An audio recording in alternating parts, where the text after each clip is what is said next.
Apakah Al-Quran surat At-Takasur akan menjadi lemah hanya karena fatwa manusia? Coba sekarang, Islam berasal dari negeri Arab. Sedangkan negeri Arab hari ini masih sesuai dengan surat At-Takasur atau bertentangan dengan surat At-Takasur? Kalau sudah bertentangan dengan surat At-Takasur, kenapa orang masih menganggap mereka benar?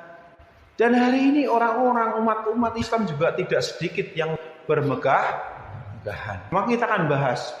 Bismillahirrahmanirrahim. Alhaakumut takasur. Bermegah-megahan telah melalaikan kamu. Jadi bermegah-megahan telah lalaikan kamu. Lalai terhadap apa? Tujuan utamanya yaitu akhirat. Lalai. Maka kalau orang bermegah-megahan pasti akan takut mati, akan cinta dunia, dan dia tersesat.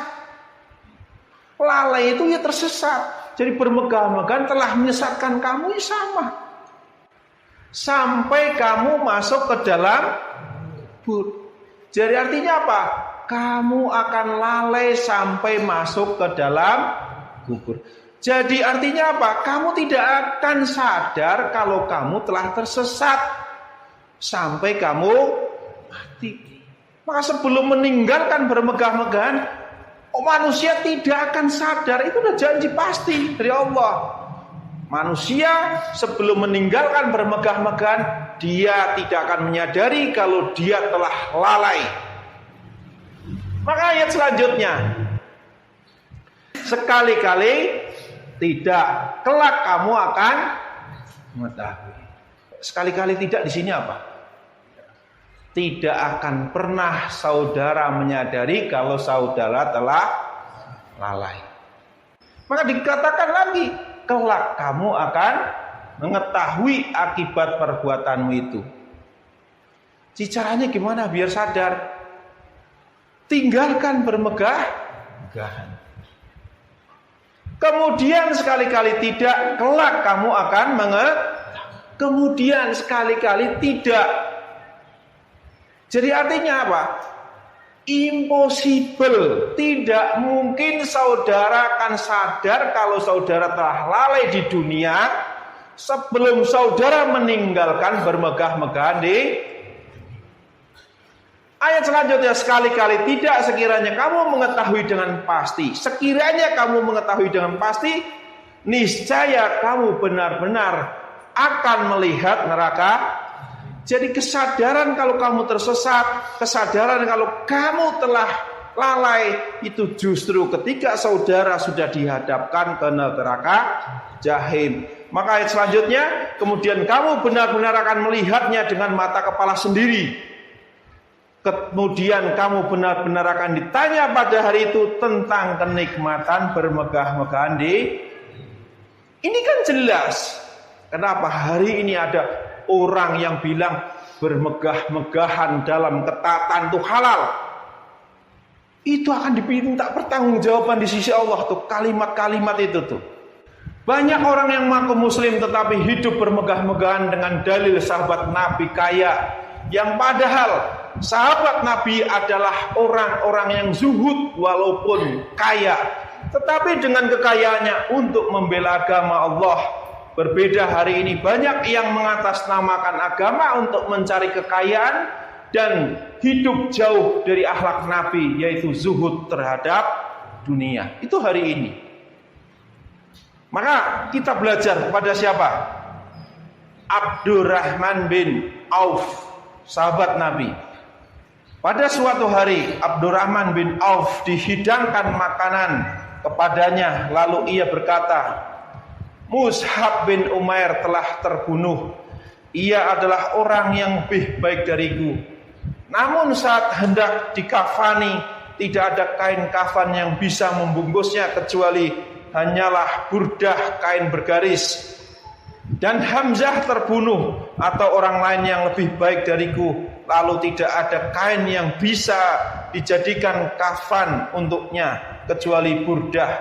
Aku khawatir jika kebaikan-kebaikan kita disegerakan di dunia ini, lalu ia mulai menangis. Hadis riwayat Bukhari. Abdurrahman dikasih hidangan makanan saja nangis, ingat sahabat-sahabatnya yang terbaik sudah terbunuh. Jangan-jangan ini adalah penangguhan. Masa iya orang yang dikasih hidangan kayak gitu aja sampai nangis, masa mau hidup bermegah-megahan? Iya, sebelum mengenal Islam dia kaya raya, tapi setelah mengenal Islam kayanya dia mencari harta memang banyak dapat, tapi sebanyak itu juga dia gunakan untuk menopang agama. Itu berbeda dengan hari ini, mengatasnamakan tetapi untuk mencari kekayaan. Maka siapa lebih Anda takut, Allah atau manusia? Allah. Kalau saudara takut kepada Allah, jangan mengingkari ayat-ayat. Mau gelar apapun itu, kalau sudah membahas Quran kok bertentangan dengan ayat-ayat yang lain, sudah berusaha mentakwilkan bengkok, bermegah-megahan dalam ketaatan boleh. Kalau kita bertakwa Allah akan membukakan pintu kekayaan, itu sudah bertentangan banyak ayat di dalam Quran. Maka Abdullah bin Mas'ud radhiyallahu anhu mengatakan, barang siapa yang kufur terhadap satu huruf Al-Quran atau satu ayat Al-Quran, berarti dia telah kufur terhadap seluruh isi Al-Quran. Itu harus jadi tanamkan dalam jiwa kita. Jangan sampai menjadi penentang agama Allah. Dan orang-orang yang mendustakan, mengkufuri ayat-ayat kami, akan kami biarkan mereka berangsur-angsur ke kebinasaan dengan cara yang tidak mereka ketahui.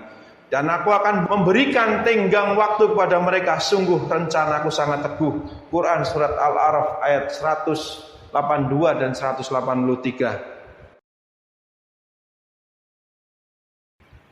Banyaknya umat Islam seperti buih atau tidak punya kekuatan dan tidak ditakuti. Allah menghinakan umat Islam jika dunia lebih dicintai. Nah, ini juga jelas dalam sebuah hadis yang panjang.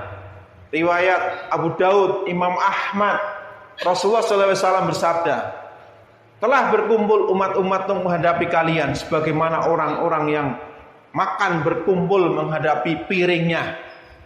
Maka kita diperumpamakan seperti piring, kata Rasulullah. Piring bisa melawan? Hidangan bisa melawan? Enggak. Mereka berkata, apakah pada saat itu kami sedikit wahai Rasulullah? Beliau menjawab, tidak, pada saat itu kalian banyak. Tetapi kalian seperti buih di lautan. Dan Allah akan menghilangkan rasa takut dari dada-dada musuh kalian pada kalian. Dan Allah akan menimpakan pada hati kalian penyakit wahan. Mereka berkata, apakah penyakit al-wahan itu wahai Rasulullah? Beliau menjawab, cinta dunia dan takut akan mati. Ternyata ketika saudara mencintai dunia, walaupun saudara mengaku muslim, ini menjadi sebab-sebab saudara terjerumus kepada kelalaian, kesesatan, dan kekufuran. Kenapa? Mutlak yang dicintai hanya Allah. Sedangkan Quran itu bicara tentang akhirat semua, nggak ada satu pun bicara tentang dunia. Berawal dari menolak akhirat dan memilih dunia hingga Allah tutup dan dipalingkan dari tanda-tanda kebesaran Allah. Ini juga terangkan.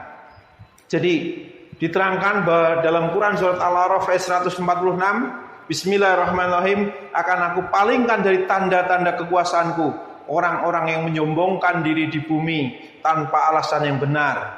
Dikasih ayat tentang akhirat, lebih milih dunia. Kalaupun mereka melihat setiap tanda kekuasaanku, mereka tetap tidak akan beriman kepadanya. Dan jika mereka melihat jalan membawa kepada petunjuk, mereka tidak akan menempuhnya. Tetapi jika mereka melihat jalan kesesatan, mereka menempuhnya. Yang demikian adalah karena mereka mendustakan ayat-ayat kami dan mereka selalu lengah terhadapnya. Padahal tanda-tanda kiamat itu sudah banyak sekali, tapi orang-orang yang cinta terhadap dunia dipalingkan. Dajjal sudah di depan mata, mereka tetap gak melihat, seakan-akan Dajjal itu pelindungnya.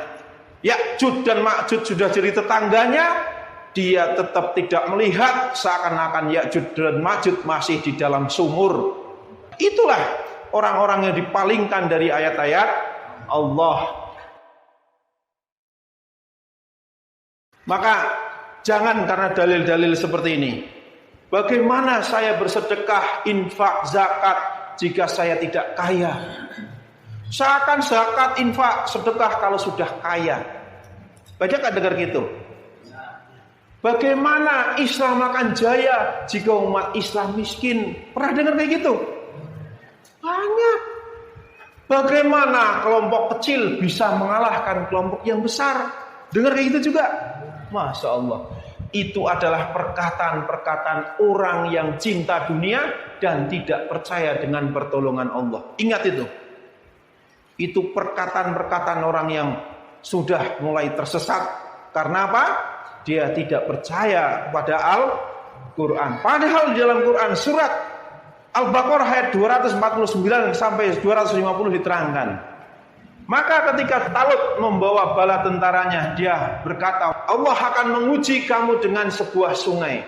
Maka barang siapa meminum airnya, dia bukanlah pengikutku, dan barang siapa tidak meminumnya, maka dia adalah pengikutku. Kecuali menciduk seciduk dengan tangan, tetapi mereka meminumnya kecuali sebagian kecil di antara mereka.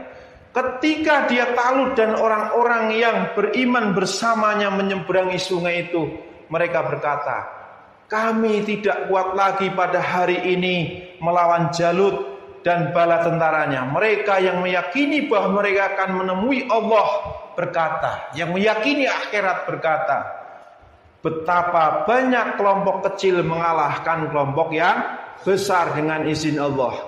Dan Allah beserta orang-orang yang sabar. Di ayat selanjutnya, dan ketika mereka maju melawan Jalut dan tentaranya, mereka berdoa, ya Tuhan kami, limpahkanlah kesabaran kepada kami, kukuhkanlah langkah kami, dan tolonglah kami menghadapi orang-orang kafir.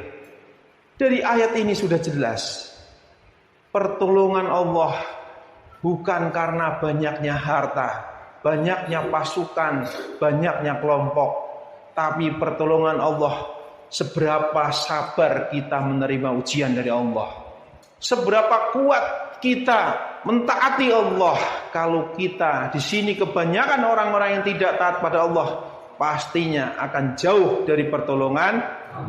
Tapi walaupun kita sedikit, kita kelompok yang kecil, jika kita benar-benar bertakwa, insya Allah Allah akan menolong kita.